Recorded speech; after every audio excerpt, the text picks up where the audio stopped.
Hola, yo soy Grecia Viridiana Hernández Villarreal, soy estudiante de la Normal Superior Profesor Montseny Sáenz Garza. Actualmente curso el cuarto semestre de la licenciatura en Educación Secundaria en la enseñanza del español y el día de hoy vamos a analizar, a reflexionar sobre la obra y la epopeya poética de la leyenda de Gilgamesh. A continuación vamos a comenzar a identificar lo que son las tablillas 1, 2, 3 y 6. Entonces vamos a comenzar con el género literario que caracteriza a esta obra, que es una de las más antiguas que podemos conseguir leer o analizar. Vamos a empezar. Como ya lo mencioné, vamos a estar analizando la tablilla 1, 2, 3 y 7. El contenido de este análisis consta de el género literario, el contexto, el argumento y las características. El género literario que predomina en esta obra son dos y un subgénero.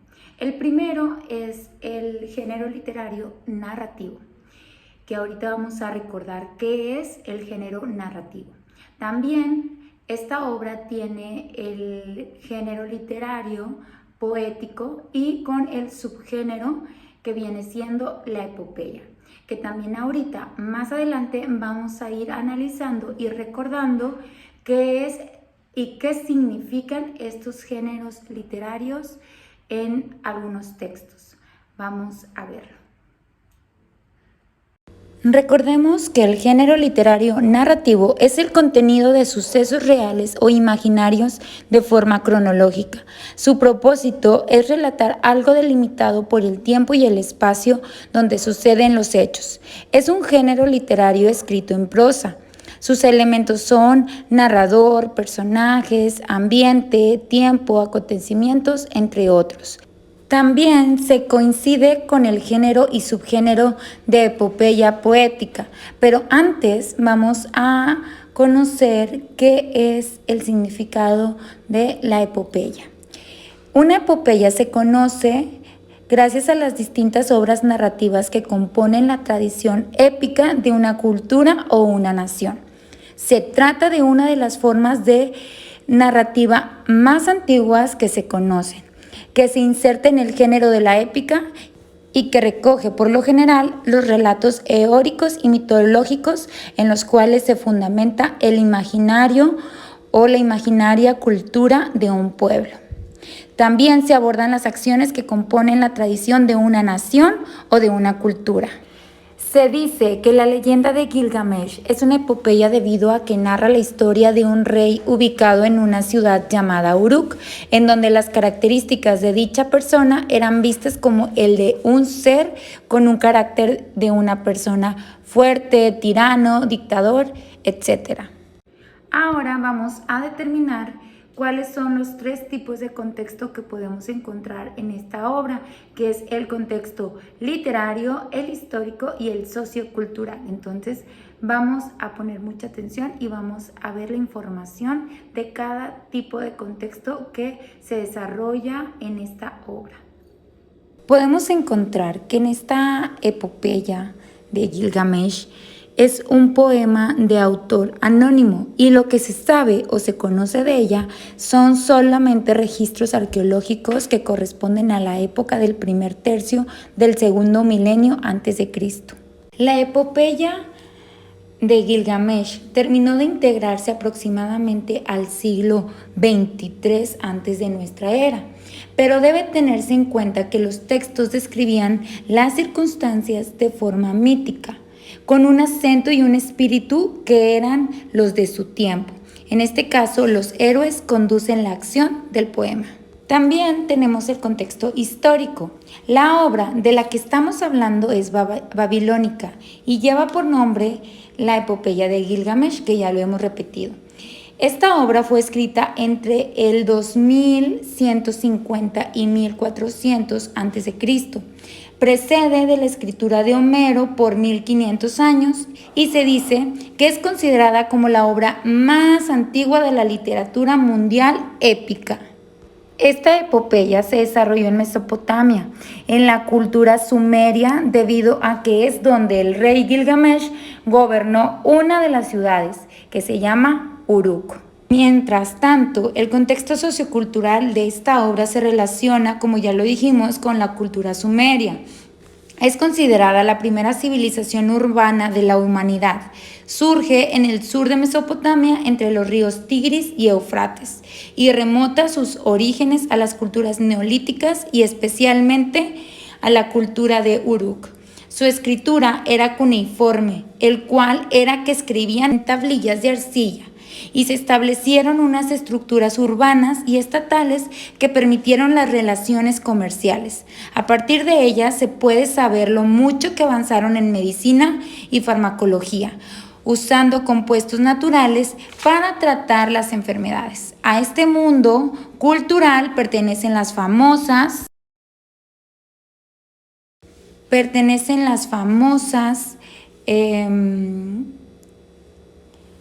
tumbas reales de Uruk, así como el héroe mesopotámico, que es el personaje principal de esta obra, que es Gilgamesh. Fueron los primeros en registrar por escrito sus mitologías. Ahora vamos a hacer un breve resumen del argumento y de la historia que engloba todas estas tablillas que ya mencionamos al inicio del video. Vamos a hacer un breve resumen de la historia que envuelve esta obra de Gilgamesh, Enkidu y Uruk. Vamos a verlo. Gilgamesh fue una persona que gobernó Uruk. Se dice que esta persona era 2/3 dios, pero también tenía una parte humana. Gilgamesh fue quien observó, experimentó y presenció todo sobre la tierra y también de Uruk, que fue donde él llegó y permaneció por un tiempo considerable. Físicamente Gilgamesh era vigoroso y poderoso. Durante la primera temporada de su reinado, el pueblo de Uruk lo veía como alguien inderrotable y Gilgamesh tomaba partido de eso para beneficio suyo. Era arrogante y a raíz de esto y como solución se propone crear a otra persona con las mismas cualidades que Gilgamesh para que de esta forma aprendiera a ser más humilde y con menos soberbia. Anu es el dios del cielo y al escuchar las quejas acudió a Aruru, que es el dios de la creación, haciendo referencia que él había creado al hombre, a Gilgamesh, pero que ahora ésta tenía que crear a una persona similar para que ambos compitieran entre sí por el poder. Y fue con arcilla que crearon a Enkidu, quien era salvaje, su cuerpo estaba lleno de pelo, su cabello era ondulado, largo, similar al de una mujer. Enkidu fue nacido entre las colinas. Después Gilgamesh le propone al campesino atraer a Enkidu y quitarle su poder sobre las bestias, por lo que el cazador le comentó a su padre sobre la presencia de esta persona y que tenía cualidades iguales o más poderosas a Gilgamesh, lo cual le dice que tiene que ir con Gilgamesh para avisarle y así poder hacer algo al respecto. Él le propone ir por una ramera y seducir a Enkidu, de tal forma que cuando esté en el abrevadero, ella se desnudará y podrá mostrarle sus atributos. Finalmente, Enkidu llegó al abrevadero y la moza se descubrió sus pechos, su cuerpo para que él llegara a ella y así su poder fuera menos. Después de un tiempo, Enkidu se presenta y logrando convivir con dicha mujer, finalmente sus bestias se habían ido de él. Ella lo invita a ir con Gilgamesh, quien también es un dios poderoso y vigoroso, como él.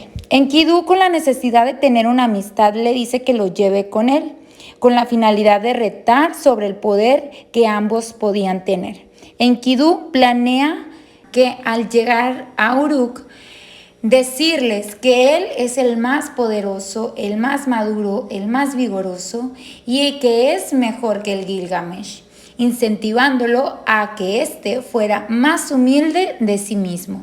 Gilgamesh tuvo un sueño con su mamá. Se trataba de que se había convertido en un noble y que había convivido con ellos y que Anu había descendido hacia él. Gilgamesh intentó moverlo, pero era muy pesado para él, por lo que no podía moverlo, y que los nobles de la tierra de Uruk lo rodearon para rendirle un tributo y adorarlo, besándole los pies, pero que, al recordar, volvió a tomar fuerza, pudiéndolo levantar y llevarlo con ella, su madre. Después de escuchar a Gilgamesh, ella le contó que un hombre como él había nacido en las colinas y en la estepa. Los nobles le rendían tributo y que él estará con él para conducirlo a ella. Después de que Enkidu escuchó a la ramera decirle que se había convertido en un dios, el cual llevaba animales en su trayectoria por la llanura, podría amar a Gilgamesh debido a que ambos eran muy similares. Enkidu terminó por creerle y accedió a comunicar y a continuar su camino por Uruk, de tal forma que Enkidu no sabía comer manjares ni tomar bebidas, por lo que la ramera le dijo que lo hiciera.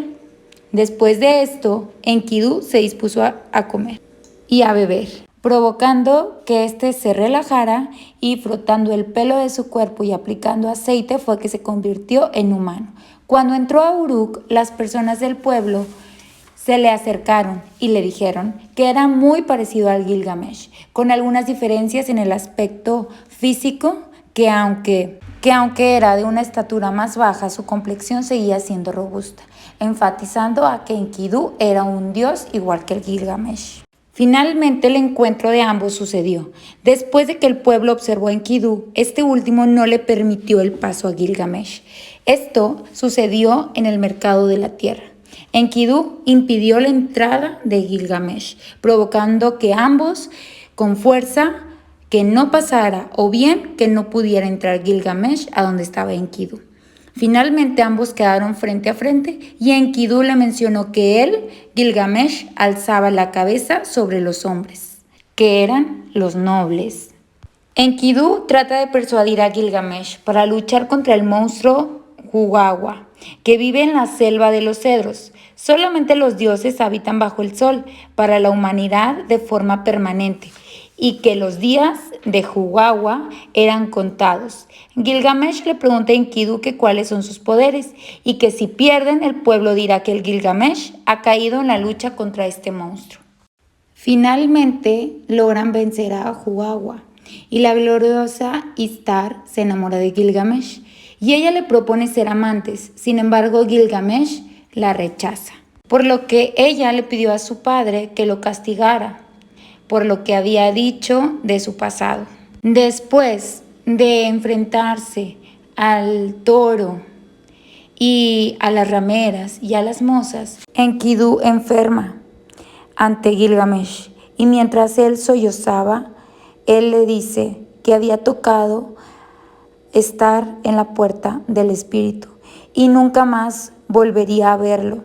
De esta forma es que Enkidu llega a la puerta del espíritu y recuerda brevemente todo lo que pasó y la forma en que sucedió su creación. De esta forma es como Enkidu se despide de la persona que se convirtió su amigo, de guerra, de todo lo que pasó en Uruk. Así es como él termina. Después de haber analizado el resumen de la obra La leyenda de Gilgamesh, vamos a ver ahora lo que es su estructura, su tipo de lenguaje y los recursos estilísticos que podemos encontrar en la obra. La obra que estamos analizando es una narración acadia en verso sobre las peripecias del rey Gilgamesh. Está basada en 5 poemas independientes sumerios que constituyen la obra épica más antigua que es conocida. Como ya lo mencionamos, la primera vez que se escribió este poema fue en pequeñas tablillas de arcilla. Esto sucedió aproximadamente entre los años 2500 y 2000 a.C. Para mencionar de forma detallada, el poema de Gilgamesh tiene una estructura que es la versión más completa y está conformada por una docena de tablillas elaboradas con arcilla, en donde las primeras 11 relatan detalladamente esta epopeya, y la última en la cual fue escrito un poema independiente relacionado con la llegada de Enkidu al infierno. La narración de este poema, desde que el lector inicia la lectura, en las primeras líneas, hace creer que lo está haciendo con sus manos en cada una de las tablillas de arcilla. La estructura que se caracteriza en este relato es circular, ya que una vez que comienza toda la historia, finaliza en el mismo punto. Los recursos estilísticos que participan en esta obra de la leyenda de Gilgamesh son varios. El primero de ellos es hipérbole. Recordemos qué significa o qué es una hipérbole. Es la figura retórica que consiste en una exageración intencionada de la realidad que se expone. Un ejemplo de una hipérbole en este texto es: tú eres sabio, Enkidu, eres como un dios. También podemos encontrar las metáforas, que consisten en la identificación de un término real con otro imaginario. Entonces, en el texto podemos encontrar esta metáfora: la moza libertó sus pechos, desnudó su seno y él poseyó de su madurez. Ahora nos pasamos al epíteto, que es una figura literaria que consiste en el uso de adjetivos innecesarios que no añaden ninguna información suplementaria. Como por ejemplo, la oscura noche, la noche siempre es oscura. Por otro lado, también tenemos la figura retórica, comparación o símil. Consiste en comparar un término real con otro imaginario. Como tenemos el ejemplo ahí que dice: la forma de su cuerpo, líneas mutiladas o ausentes como un buey salvaje altivo. A continuación les voy a dar mi opinión personal y las recomendaciones para los adolescentes que finalmente son nuestros alumnos. Mi opinión personal sobre esta leyenda de Gilgamesh son varios aspectos. El primero de ellos es que no podemos ir por la vida, por el mundo, por las relaciones personales y profesionales con una actitud de ser superior o sentirse más que los demás, porque finalmente la vida nos va poniendo pruebas que nos hace darnos cuenta que todos somos iguales y que todos tenemos las mismas oportunidades y los mismos derechos.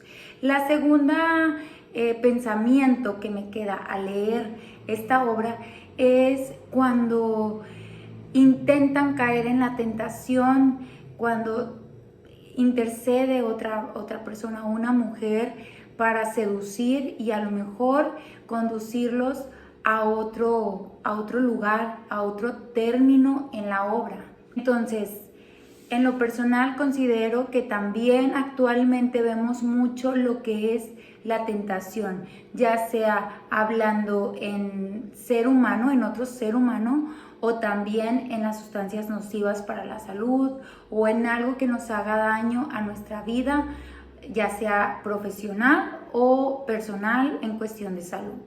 Y el tercer aspecto o pensamiento que tengo en esta obra es que no podemos ir tampoco por la vida teniendo una simple impresión de las personas. Quizá al momento de conocerlas podemos decir: yo pensé que esta persona era de tal carácter o tenía ciertas costumbres o no íbamos a congeniar muy bien, y después nos damos cuenta el tipo y la calidad de persona que es ese individuo. Entonces también considero que no podemos ir predestinando o sabiendo al momento de solamente ver a una persona, que fue lo que pasó con Gilgamesh y Enkidu. Finalmente ambos lucharon y tuvieron éxito, aunque uno de ellos fue quien falleció. Ahora, las recomendaciones para los adolescentes. Considero que es una leyenda que quizá al principio puede ser algo difícil de entenderla y de analizarla, pero podemos ver en ella muchos temas del español que vemos en día a día con nuestros alumnos. Por ejemplo, lo que son los verbos, la conjugación, la estructura de oraciones, los adjetivos, los gramemas, morfemas, etc. Entonces, hay muchos temas que podemos ir tratando con nuestros alumnos con esta leyenda. Claro, tenemos que utilizar estrategias que sean didácticas para que les llame la atención a ellos, y también que tengan paciencia de que no a la primera van a poder entender lo que quiere decir o cuál es la finalidad de esta obra. Incluso nosotros como estudiantes de la normal, tuvimos que leerla no una, no dos veces, quizá 3 veces para poder entender realmente qué quería decir esta leyenda, qué pasaba con Enkidu, con Gilgamesh, con Aruru, etc. Entonces sí es muy importante que como docentes busquemos las estrategias adecuadas para llevar esta leyenda. Y aunque es un tema o un texto elevado, aún así podemos adecuarlo con los contenidos que vemos en secundaria. Bueno, después de la opinión personal y de las recomendaciones hacia los adolescentes, damos por concluido este video informativo de análisis, de reflexión sobre la obra más antigua que conocemos o que podemos leer, que es la leyenda de Gilgamesh. Recuerden que es de un autor anónimo y que estuvimos analizando la tablilla 1, 2, 3 y 7. Entonces, una disculpa también por los errores cometidos. Espero que les haya gustado.